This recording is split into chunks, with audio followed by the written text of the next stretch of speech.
Atlas, l'une des divinités les plus emblématiques de la mythologie grecque, dont la popularité n'a cessé de grandir au fil du temps pour être toujours présente de nos jours. On le représente souvent supportant le monde à travers différentes visions d'artistes qui parsèment la planète.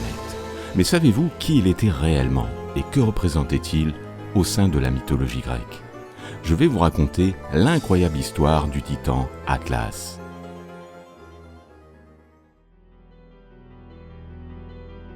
Au commencement, bien avant l'avènement des dieux de l'Olympe, dont Zeus fut le dieu suprême, régnaient les titans, des puissantes divinités issues du chaos. Souvent appelés les dieux anciens, ils régnaient en maître absolu sur l'univers, avec à leur tête leur roi, le maître du temps, le titan Cronos. Ces titans étaient dotés d'une force colossale et d'une taille titanesque. C'est dans ce contexte que le géant Atlas est né de l'union du titan Japet et de l'océanide Clyménée, et fait partie intégrante des titans fondateurs de la mythologie grecque. Cette épopée titanesque s'est étendue sur une décennie, mettant en scène des batailles épiques et des conflits dévastateurs. Cette guerre faillit détruire l'univers et se soldera par la défaite des titans. Zeus prit le trône de son père Cronos et commença son règne. Il chassa sans pitié ses ennemis. Des faits, ils furent enchaînés et enterrés vifs un peu partout dans le monde. Mais Atlas, frère de Prométhée, souffrit d'un sort plus misérable et fut condamné par Zeus à porter éternellement la voûte du ciel et le poids écrasant du monde sur ses épaules. Son dos puissant et ses épaules robustes étaient désormais destinées à porter ce poids infini, un fardeau symbolique et physique en guise de châtiment pour sa rébellion passée. Mais au cours de son 11e travail, Hercule doit ramener à Eurysthée les pommes d'or du jardin des Hespérides. Par chance, Atlas, qui portait la voûte céleste sur ses épaules, était le père des Hespérides. Hercule demanda à Atlas de cueillir les pommes d'or à sa place.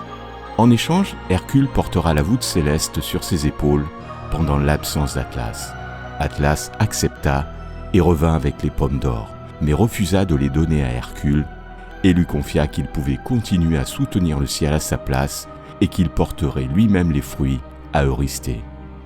Hercule consentit au projet d'Atlas. Cependant, il lui demanda de reprendre un instant le ciel, le temps de glisser un coussinet sous ses épaules pour diminuer la pression. Atlas, d'une naïveté absolue, accepta. Hercule ramassa les pommes et s'en alla, laissant ainsi Atlas supporter à nouveau le poids du monde.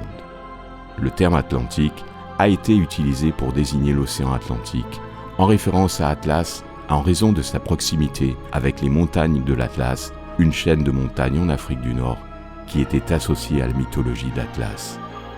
L'image d'Atlas, soutenant le firmament, est devenue un symbole iconique, illustrant la notion universelle du fardeau que chacun peut porter tout au long de sa vie.